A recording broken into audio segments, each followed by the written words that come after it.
I'm saying it because it's true. Do you know why I signed with Detroit? 12 teams made offers. I had better money on the table from 4 of them. Better cities, better odds. Why do you think I came back here? I bought a boyfriend in college. It was on the ice at the University of Michigan. I watched Julian Ween, the broke kid in secondhand pads and borrowed skates, and made him an offer. Stay with me, and I'll pay your grandfather's medical bills. For 3 years, I mistook staying for love. He swallowed his pride, and I was naive enough to believe he loved me. I really thought he did. Until I got pregnant, until my family went bankrupt, until the FBI seized everything we owned. I deleted his number, erased every trace, and disappeared with the baby growing inside me. I never knew we had a daughter. 6 years later, I'm dancing at the Velvet Strip Club in Detroit to pay off my family's debts. He's the NHL's hottest new defenseman, a superstar with a $10 million contract and an actress on his arm. I never expected to see Julian again, let alone here. A heavy spotlight beats down on me as I count the steps to the VIP lounge. Tonight's uniform, black lace bodysuit, 6-inch stilettos, and a mask. Luna, champagne service. VIP room 1. Do not screw this up. Luna. That's my stage name, my shield. I push past the heavy velvet curtains. The booth is drowned in neon blue light. 3 men in expensive suits, 2 Instagram models, and Julian. My knees go weak. The silver tray in my hands trembles. I'll open that for you right now. My hands know the routine. Twist, pop, pour. Don't think about the faded scar above his left eyebrow. From that sophomore year brawl. Don't think about how he used to pull me into his lap, calling me his lucky charm. My thumb slips. Champagne spills over the rim of the glass. Julian's voice hasn't changed. It's still that same low, chest-vibrating rumble. Yeah, I had one.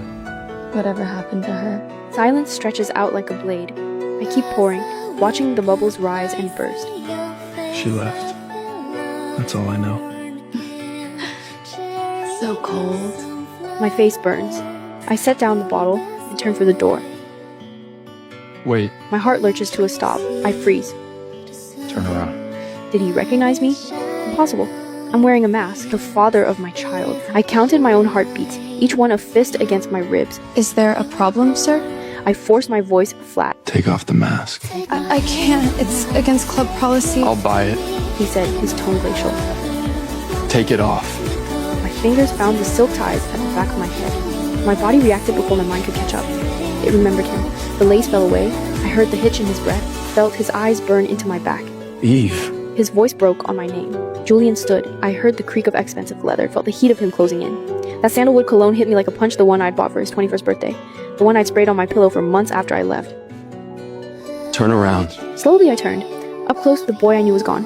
In his place stood someone harder, stronger, built from years of discipline and damage. But his eyes were the same. Still hungry, still wounded. You have got to be kidding me. Mr. Wine. Mr. Wine? 6 years, Eve. 6 years you vanish, delete your number, drop off the face of the earth, and now I'm Mr. Wine? Maya was staring. The suits were staring. I didn't care. My only concern was the door, 20 feet away, and the little girl waiting for her mom in the back. I have to go. He closed his hand around my wrist, not hard, but enough to anchor me, the way he used to when he wanted to calm me down. Not a chance. We're talking. Let go of me. Not until you tell me why. Maya touched his shoulder, Julian, her glare cutting straight through me. you're making a scene. Someone's filming. He didn't look at her. He didn't let go. Why? His voice dropped to something raw and quiet.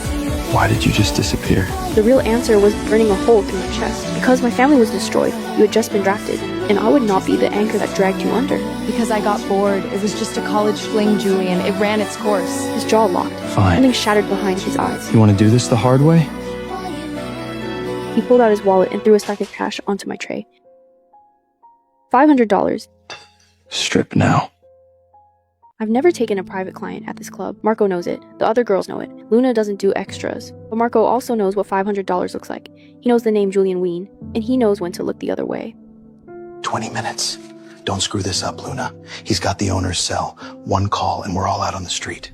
Now it was just me and Julian. He sat in the center of the velvet sofa, knees spread, elbows on his thighs, watching me like I was a puzzle he'd lost the final piece to. Strip. He said again. What? You heard me. I paid. The smile never reached his eyes. That's not. I don't do that. I just serve drinks. Julia, I'm not a... Not a stripper? Who are you trying to fool, princess? Dressed like that, in a place like this, serving champagne to men who are undressing you with their eyes? He glanced around the room, at the mirrors, the pole, the bed in the corner. I always pretended wasn't there. What would your father say? Oh wait, he's in federal prison, isn't he? The blow landed exactly where he'd aimed it. I felt the blood drain from my face. You've been looking me up. Looking you up? I've been looking for you 6 years, Eve! Private investigators, dark web searches, I even hired a hack. He's dragging a hand through his hair. You just vanished. Like you never existed and this is where I find you? Hiding behind a cheap mask like you're ashamed? I am ashamed. Why this? His voice dropped. You could have gone anywhere, done anything. You were top of your class in computer science at Michigan. You could be writing code for a living. Why do you look like you haven't slept in years? I don't owe you an explanation. You want a show? Fine. You want to humiliate me? Fine. But don't you dare pretend you care, Julian. You made it pretty clear a minute ago that you don't. I care enough to hate you. That should tell you something. He reached for me and I flinched. Not because I thought he'd hurt me.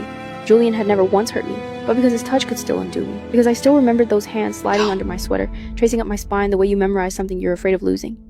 Don't what? Don't remember what you taste like? Don't remember that morning you left? How you kissed me, told me you'd see me at graduation, His voice broke. how you lied? I stared at him. I didn't lie. You said you loved me. At the pain he kept so carefully buried. At the boy I had walked away from because I loved him too much to let him burn his future down for mine. I did, I thought, dropping my gaze. I still do. The door crashed open. A tiny blur shot into the room and slammed straight into Julian's legs. No, Lily. Daddy! My frantic eyes flew to Julian. Are you my daddy? Why are you making my mommy cry? She's just confused. I stammered, my heart slamming against my ribs. Eve, who is she? My mouth opened, then snapped shut. Lily ducked under my arm and planted herself between me and the tall, dangerous stranger. You're very tall. She declared, craning her neck to look up at him. Are you a giant? Julian stared down at her, at the mess of dark curls just like his, at the exact same shade of ice blue eyes, at the stubborn set of her jaw that was all me. No, I'm not a giant. I play hockey. What's hockey? It's a sport. On ice. Like in Frozen? He swallowed hard. Yeah, something like that. You made my mommy cry. You should say you're sorry. I'm sorry. Eve, how old is she? 4. She's 4. The lie sat between us like a stone. 4, not 5. 1 year's difference. Enough room for doubt. Enough to make her anyone's. My Lily, my sweet fearless Lily, reached out and took Julian's hand. Your hands are cold. Mommies get cold too. She says it's because we're part polar bear. Are you? Julian crouched down to her level. What's your name? His voice strained. Lily Hartley. It's a pleasure to meet you, mister. She stuck her hand out formally, like a tiny CEO. Wine. Julian Wine. The hockey player? Mommy has a picture of you. It's all old and wrinkled, and she looks at it when she thinks I'm asleep. She says you're... I scooped Lily into my arms. and Okay. felt tight. Time to go, baby. Mommy, put me down! His hands are cold like ours. He could be a polar bear too. I want to be his friend. Eve! His voice stopped me at the door. I didn't turn around. Is she mine? No. She's not yours. I lied. Then I ran. Later that night, with Lily sprawled across my chest in a tangle of limbs, I watched the gentle rise and fall of her sleep. Her eyelashes were 2 perfect dark fans against her cheek. His eyelashes. My mind, the traitor it always was, dragged me back. It was the fall of my freshman year, on the ice at the University of Michigan. Julian Wien stood out for all the wrong reasons. He was the kid in second-hand pads held together with hockey tape, skating on borrowed blades. His jersey had been washed so many times the number was barely legible, but he carried himself like none of it touched him. All sharp angles and coiled tension, like something waiting to strike. I loved the cold focus in his eyes, the hard line of his jaw that refused to yield to anyone. He was also drowning. His grandfather's medical bills were burying him alive, and the hockey scholarship he should have had was handed to a legacy kid whose family had the right coach on speed dial. I wanted to help him. Julian, I really like you. And I have money enough to help with your grandfather's medical bills. Let me help you, please. He looked at me like I'd just insulted everything he'd ever worked for, but I'd never lost at anything, until the night his grandfather collapsed from a heart attack. The ICU bill was $20,000 a day. I paid it before he could argue, and Julian finally let me in. In my foolish, naive heart, I thought I'd saved him. It took me years to understand I'd just broken him differently. He never stopped working side jobs, never stopped waking at 4 in the morning for extra ice time. He barely touched my money, but the damage was done. Whispers followed him through the locker room. Teammates looked through him or hit him a little too hard in practice. And I, still floating in my comfortable bubble, would just squeeze his hand and tell him they were jealous. I never once saw the war he was fighting on his own. Then came senior year. My family collapsed. My father was indicted for fraud, and the government froze every asset we had. I couldn't cover my own tuition. I went from heiress to broke overnight, and I didn't tell Julian. I made a choice. I called him to meet me outside. I can't do this anymore, we're done. Why? You were fun for a while, Julian, but I'm moving on. Fine. That night, I snapped my SIM card in half, deleted every account I had, and caught a bus to Chicago, pregnant and alone. I didn't tell Julian, because I had just found out I was pregnant, and he had just gotten his draft offer from the NHL. I ran from the debt collectors, from the city, from him, Detroit to Chicago to Milwaukee, city to city, until I came back here 3 months ago. I never thought I'd see him this soon. My phone buzzed on the nightstand at 5 in the morning. We need to talk. Don't make me come back to that club to find you. The next night, Marco pulled me aside before my shift. VIP room. He asked for you by name. I can't. Eve. He bought a $20,000 bottle. He's not going anywhere. Just go. Julian was in the same booth alone, in a leather jacket that cost more than my month's rent. He was turning an empty glass slowly between his fingers. I have other tables. Sit down, Eve. I'm not leaving until we talk. Something in his voice made me sit, on the very edge of the cushion, ready to run. Why did you leave? Were you really just done with me? That same predatory stillness he'd always had on the ice. 6 years hadn't thawed the Michigan winter in his eyes. Your number was disconnected. Every account gone. I even called the university's alumni officer. You really didn't want to be found. No, I wanted to scream. I was pregnant. I wasn't going to let you throw away the NHL for me, but I didn't. You always knew what I was like. I got bored. I moved on. That's who I am.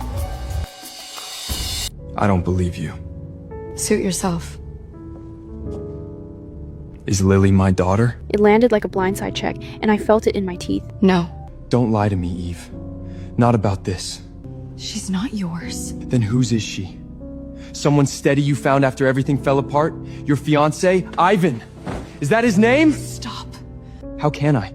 I spent 6 years looking for you. 6 years asking myself what I did wrong, why you left, whether you were even still alive. And now I find out you have a daughter! You're in the NHA, Julian. You live in arenas and hotel rooms half the year with sports media tracking your every move. I didn't expect a real future with you. Never expected a future. I wanted everything with you, Eve. Marriage, kids, a real life. You were the one who walked out. Because I didn't have a choice! The words came out before I could stop them. Steadied myself. You already know what happened. My family collapsed. My father's in federal prison. The debts are still not settled. I had nothing I would left. have faced all of that with you.